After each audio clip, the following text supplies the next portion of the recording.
മോദി കഴിഞ്ഞാൽ യോഗി എന്നുള്ള social media campaign തന്നെ അത് മോദിയുടെ ഒരു കാലം കഴിഞ്ഞാൽ ആര് എന്ന ചോദ്യത്തിന് ഉത്തരം കൊടുത്തിരുന്നത് യോഗി ആദിത്യനാഥ് എന്നാണ്.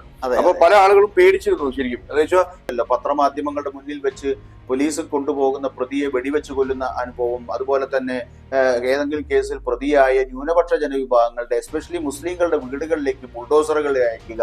ചുരുക്കി പറഞ്ഞാൽ യോഗി ശരിക്കും മോദിക്ക് പണി കൊടുത്തതാണെന്ന് അർത്ഥം. നമ്മുടെ കേരളത്തെ പോലെ അല്ലല്ലോ വടക്കേ ഇന്ത്യയിൽ. കേരളത്തിൽ രാഷ്ട്രീയം ജാതിയാക്കിയവരാണ്. അതെ, ജാതി മാറാൻ പറ്റില്ല എന്ന് നമ്മൾ സാധാരണ പറയാറുള്ളത്. ജാത്യാലുള്ളതാണ് ജാതി, ജന്മനാ ലഭിക്കുന്നതാണ്. തന്റെ ജാതിക്ക് തങ്ങളുടെ കൂട്ടക്കാർക്ക് എതിരാണ് ആ രാഷ്ട്രീയ പാർട്ടി നിൽക്കുന്നതെങ്കിൽ ഒരു സംശയവും കൂടാതെ ആ രാഷ്ട്രീയ പാർട്ടിയെ തള്ളിക്കളയാൻ ഈ വടക്കേ ഇന്ത്യയിലെ പല ജനവിഭാഗങ്ങളും മടി കാണിക്കാറില്ല എന്ന് നമുക്ക് കാണാൻ കഴിയും. വടക്കേ ഇന്ത്യയിലെ രാഷ്ട്രീയത്തെ വിശകലനം ചെയ്യുന്ന എല്ലാവരും ഈ ജാതി സമവാക്യങ്ങൾക്ക് വലിയ പ്രാധാന്യം കൊടുക്കുന്നതും പാർട്ടികൾ സ്ഥാനാർത്ഥി നിർണയത്തിൽ ഈ ജാതി സമവാക്യങ്ങൾ പാലിക്കുന്നതും ഒക്കെ നമ്മൾ കാണുന്നതിന്റെ അടിസ്ഥാനം എന്താണെന്ന് വെച്ചാൽ അവിടെ ജാതിയാണ് രാഷ്ട്രീയത്തെ നിയന്ത്രിക്കുന്നത്. ആ രാഷ്ട്രീയം പോലും കെട്ടിപ്പടുക്കപ്പെടുന്നത് ജാതിയുടെ അടിസ്ഥാനത്തിലാണ്. ഘടകകക്ഷികളെ ശരിപ്പെടുത്തുന്ന കാര്യം ഒരു ഭാഗത്ത് നിൽക്കുമ്പോൾ തന്നെ പാർട്ടിക്കകത്ത് തന്നെ ബാബു എടുത്തു നോക്കൂ, BJPയുടെ സ്റ്റാൾവാർട്ട് ലീഡേഴ്സ്, ഓരോ സംസ്ഥാനത്തെയും ഏറ്റവും തലയെടുപ്പുള്ള നേതാക്കളെ ഓരോരുത്തരെയായി മൂക്ക് ചെത്തി മൂലക്കിരുത്തിയത് നമുക്ക് കാണാൻ കഴിയും. ഓരോ നേതാക്കളെടുത്തു. അതിൽ ഏറ്റവും ഒടുവിൽ മൂലക്കിരുത്തിയ ആളാണ് ശിവരാജ് സിംഗ് ചൗഹാൻ. പക്ഷേ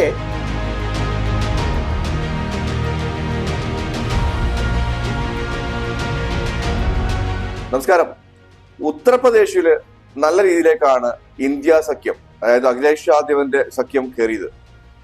യോഗി ഇങ്ങനെ മിണ്ടാതിരിക്കുകയാണ്. എന്താണ് അതിന് പറയാനുള്ളത്? യോഗി ആണല്ലോ ഉത്തർപ്രദേശിന്റെ മുഖ്യമന്ത്രി. അതെ, ഏറ്റവും കൂടുതൽ അവിടെ തെരഞ്ഞെടുപ്പിൽ പരാജയം നേരിട്ട സംസ്ഥാനം ഉത്തർപ്രദേശ് ആണല്ലോ.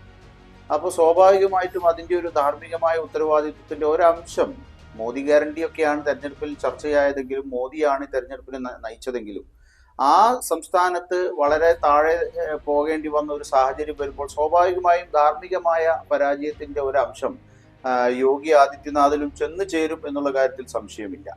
അതുകൊണ്ടാവാം ഒരുപക്ഷെ യോഗി ഈ തെരഞ്ഞെടുപ്പിനെ സംബന്ധിച്ച് ഇതുവരെയും വലിയ തോതിലൊന്നും പ്രസ്താവനകളൊന്നും ഇറക്കി രംഗത്ത് വന്നിട്ടില്ലാത്തത്. പക്ഷെ അതേസമയം യോഗിയെ സംബന്ധിച്ച് വലിയൊരു ചർച്ച തെരഞ്ഞെടുപ്പിന്റെ സമയത്ത് പ്രധാനമായും അരവിന്ദ് കെജ്രിവാൾ ജയിലിൽ നിന്ന് ജാമ്യത്തിൽ പുറത്തിറങ്ങിയ സമയത്ത് ഉയർന്നു കേട്ട ഒരു വലിയ ഒരു സംഗതി ഉണ്ടായിരുന്നു. അതായത് നരേന്ദ്രമോദി അമിത്ഷാ ദ്വയം ഒരു വർഷത്തിനകം നരേന്ദ്രമോദി 75 വയസ്സ് പൂർത്തിയാകുന്നു, അയാൾ മാറുന്നു. അതിനുശേഷം അമിത്ഷായെ പ്രധാനമന്ത്രി സ്ഥാനത്തേക്ക് കൊണ്ടുവരാനുള്ള ശ്രമങ്ങൾ നടക്കുന്നു. അതേസമയം അവിടേക്ക് വരേണ്ടത് യോഗി ആദിത്യനാഥാണ്. അയാളെ തഴയും, അയാളെ മുഖ്യമന്ത്രി പദത്തിൽ നിന്ന് മാറ്റും എന്നൊക്കെ രീതിയിലുള്ള ആക്ഷേപം അരവിന്ദ് കെജ്രിവാൾ ഉന്നയിച്ചത് വലിയ ചർച്ചയുണ്ടാക്കി. സാധാരണഗതിയിൽ മോദിക്കെതിരായി അല്ലെങ്കിൽ BJPക്കെതിരായി NDAക്കെതിരായിട്ടൊക്കെ ആരെങ്കിലും ആക്ഷേപം ഉന്നയിക്കുന്ന സമയത്ത് ആരും അതിൽ ചാടി വീണ് കൊത്താറുണ്ടായിരുന്നില്ല. പക്ഷെ കെജ്രിവാൾ ഈ ഒരു ആക്ഷേപം ഉന്നയിച്ച സമയത്ത് വലിയ തോതിലുള്ള പ്രതികരണത്തിന് ആദ്യം രംഗത്ത് വന്നത് അമിത്ഷാ തന്നെയാണ്. 75 വയസ്സ് എന്നുള്ളത് മോദിക്ക് ബാധകമല്ല എന്നൊക്കെയുള്ള രീതിയിൽ പറഞ്ഞിരുന്നു. പക്ഷേ തെരഞ്ഞെടുപ്പ് ഫലത്തെ അത് വലിയ തോതിൽ സ്വാധീനിക്കുമോ എന്ന കാര്യത്തിൽ പലർക്കും സംശയമുണ്ടായിരുന്നു. പക്ഷേ സംഭവിച്ചത് അതിനും ഈ തെരഞ്ഞെടുപ്പ് ഫലത്തിൽ വലിയ സ്വാധീനം ചെലുത്താൻ കഴിഞ്ഞു എന്ന് തന്നെയാണ്. എന്താണ് അതിന് കാരണം? യോഗി താങ്കൾ പറഞ്ഞ പോലെ ക്ഷത്രിയനാണ്. യോഗി ക്ഷത്രിയനാണ്. കാരണം രജപുത്ത് വിഭാഗത്തിൽപ്പെടുന്ന ആളാണ് യോഗി ആദിത്യനാഥ്. ഗോരഖ്പൂർ മഠത്തിലെ മഠാധിപതി എന്നുള്ള നിലയിൽ ഒരു പരിധിയിൽ ഒരു അങ്ങനെയുണ്ടല്ലോ, ഒരു പകുതി പ്രജ്ഞയിൽ സന്യാസിയും മറുപകുതി പ്രജ്ഞയിൽ രാഷ്ട്രീയക്കാരനുമായിട്ടുള്ള ആളാണ് യോഗി ആദിത്യനാഥ്. അതേസമയം RSSന് പ്രിയപ്പെട്ടവനാണ്. യോഗി ആണ് അടുത്ത തവണ വരേണ്ടത്, ദേശീയ തലത്തിലേക്ക് ഉയരേണ്ട നേതാവ് എന്നുള്ള രീതിയിൽ ആഗ്രഹിക്കുന്ന BJPയിലെ പല ആളുകളും ഒക്കെയുണ്ട്. അവിടെയാണ് അമിത്ഷാ കയറി വരും എന്നുള്ള രീതിയിലേക്കുള്ള പ്രചാരണം വന്നത്. അതുകൂടാതെ ആ ആഗ്രഹത്തില് അവർക്ക് തന്നെ പങ്കുണ്ട്. കാര്യം മോദി കഴിഞ്ഞാൽ യോഗി എന്നുള്ള സോഷ്യൽ മീഡിയ ക്യാമ്പയിൻ തന്നെ അത് മോദിയുടെ ഒരു കാലം കഴിഞ്ഞാൽ ആര് എന്ന ചോദ്യത്തിന് ഉത്തരം കൊടുത്തിരുന്നത് യോഗി ആദിത്യനാഥ് എന്നാണ്.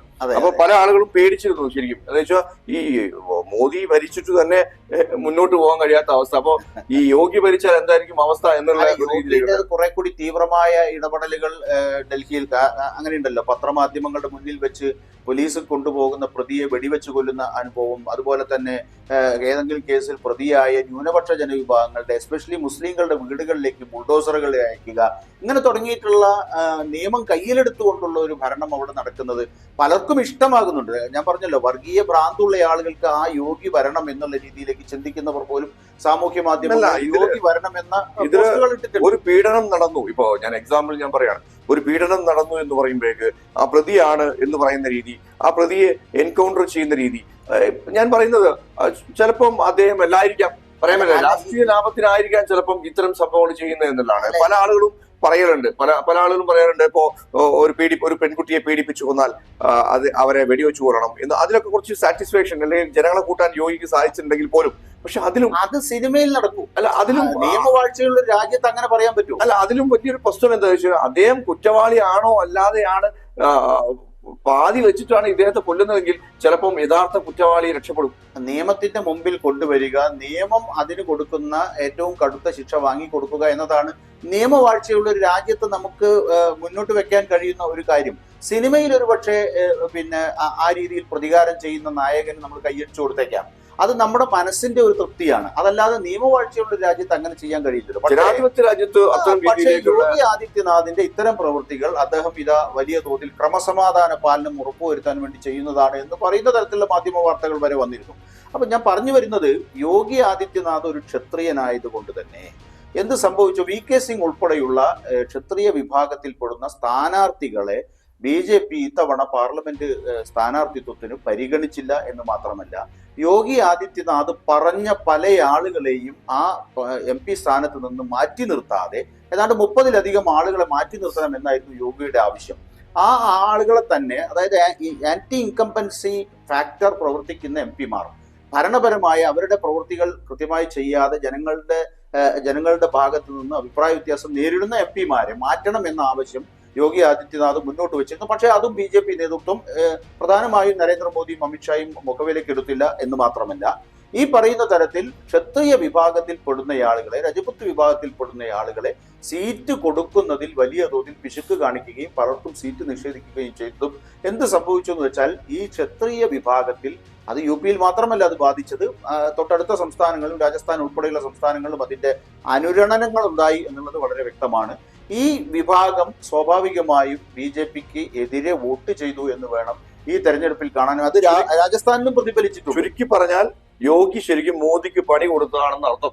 നമ്മുടെ കേരളത്തെ പോലെ അല്ലല്ലോ വടക്കേ ഇന്ത്യയിൽ. കേരളത്തിൽ രാഷ്ട്രീയം ജാതിയാക്കിയവരാണ്. അതെ, ജാതി മാറാൻ പറ്റില്ല എന്ന് നമ്മൾ സാധാരണ പറയാറുണ്ടല്ലോ. ജാത്യാലുള്ളതാണ് ജാതി, ജന്മനാ ലഭിക്കുന്നതാണ്. അതുകൊണ്ട് തന്നെ ജാതി മാറാൻ ഒരാൾക്ക് കഴിയില്ല, മതം മാറാൻ. ഇവിടെ രാഷ്ട്രീയം തന്നെ ജാതിയായി കണക്കാക്കിയിട്ടാണ് ആളുകൾ പോകുന്നത്. രാഷ്ട്രീയം മാറുന്നത് ജാതി മാറുന്നത് പോലെയാണ് പലപ്പോഴും കേരളത്തിൽ ആളുകൾ ചിന്തിക്കുന്നത്. എന്നാൽ വടക്കേ ഇന്ത്യയിൽ ജാതിയാണ് രാഷ്ട്രീയം.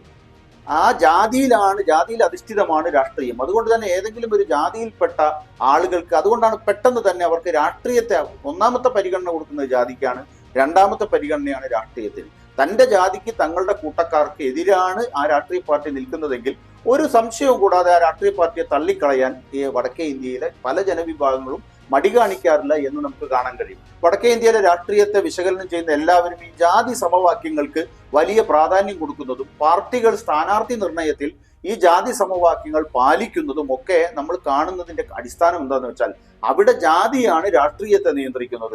ആ രാഷ്ട്രീയം പോലും കെട്ടിപ്പടുക്കപ്പെടുന്നത് ജാതിയുടെ അടിസ്ഥാനത്തിലാണ്. അപ്പൊ അങ്ങനെ വരുമ്പോൾ ഒരു വലിയ വിഭാഗത്തെ പ്രതിനിധീകരിക്കുന്ന ഒരു കമ്മ്യൂണിറ്റിയെ അവഗണിച്ചു നിർത്തുമ്പോൾ സ്വാഭാവികമായും അവിടുത്തെ തെരഞ്ഞെടുപ്പ് ചിത്രത്തിൽ അത് പ്രതിഫലിക്കും, അവിടുത്തെ ഫലത്തിൽ അത് പ്രതിഫലിക്കും എന്നുള്ള കാര്യത്തിൽ ഒന്നും സംശയമില്ല. അതാണ് UP-യിൽ വലിയ തോതിൽ യോഗി ആദിത്യനാഥിനെ ആസ്പദമാക്കി പറയുമ്പോൾ BJPയുടെ പരാജയത്തിലേക്ക് നയിച്ച ഏറ്റവും പ്രധാനപ്പെട്ട ഘടകം എന്ന് നമുക്ക് കാണാൻ കഴിയും.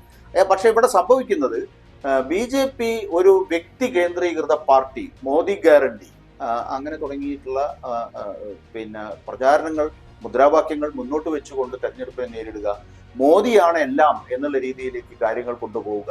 അവിടെ പാർട്ടിക്കോ അവരുടെ ഫീഡർ സംഘടനയായിട്ടുള്ള മദർ ഓർഗനായിട്ടുള്ള RSSനോ ഒരു റോളുമില്ല എന്ന് BJP അധ്യക്ഷനെ കൊണ്ട് തന്നെ പറയിപ്പിക്കുക ഈ തെരഞ്ഞെടുപ്പിൽ പിന്നെ RSSന്റെ സഹായമില്ല, BJP തന്നെ സെൽഫ് സഫീഷ്യന്റ് ആണ്, ഞങ്ങളെല്ലാം അത് പിന്നെ നേരിടാനുള്ള പിന്നെ ആത്മവിശ്വാസവും മുൻപേ അവരുടെ പരിപാടി അങ്ങനെ തന്നെയാണ്. അതായത് എടുത്ത പാർട്ടികളൊക്കെ മൊത്തം സ്പ്ലിറ്റ് ആക്കിയിട്ട് മാത്രമേ പോയിട്ടുള്ളൂ.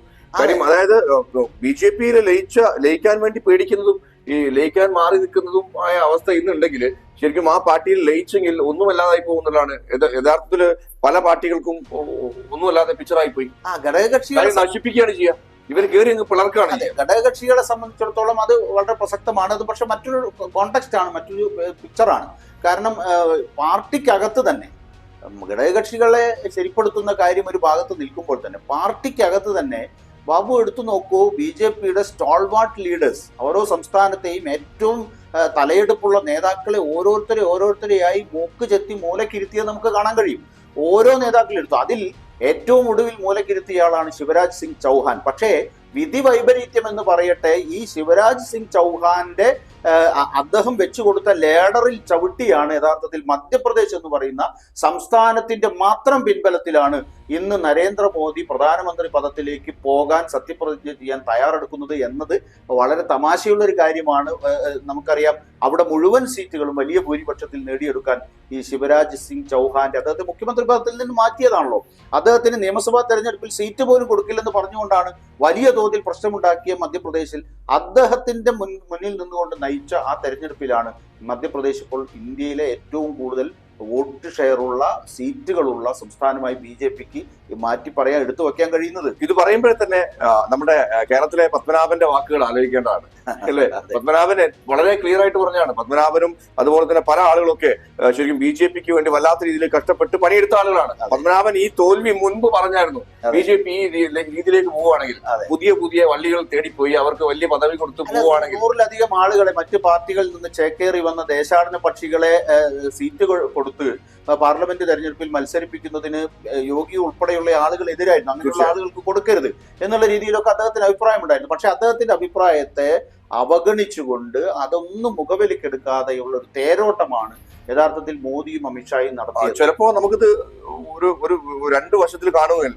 വേറൊരു ഭാഗം കൂടെ നമുക്ക് ചർച്ച ചെയ്യാം. അതായത് യോഗി ആദിത്യനാഥ് എന്ന വ്യക്തിയാണ് പ്രധാനമന്ത്രിയായി വരിക എന്നുള്ളൊരു പിക്ചർ അദ്ദേഹത്തിന്റെ മനസ്സിൽ കുടുങ്ങിയിട്ടുണ്ടാവും. ശരിക്കും അധികാരമോഹികളാണ് ഇവരൊക്കെ. കുറെയൊക്കെ നമ്മൾ സന്യാസികള് പൊതുവെ ഭരിക്കരുത് എന്നാണ് ഞാൻ പറയാം. സന്യാസികൾ സന്യാസം പറഞ്ഞ് അതിൻ്റെതായ സന്യാസികളായി അതിൻ്റെതായ നല്ല വാക്കുകൾ പറഞ്ഞ് ആരെയും വിഷമിപ്പിക്കാത്ത രീതിയിലേക്ക് പോകാനുള്ള ആളുകളാണ് സന്യാസം.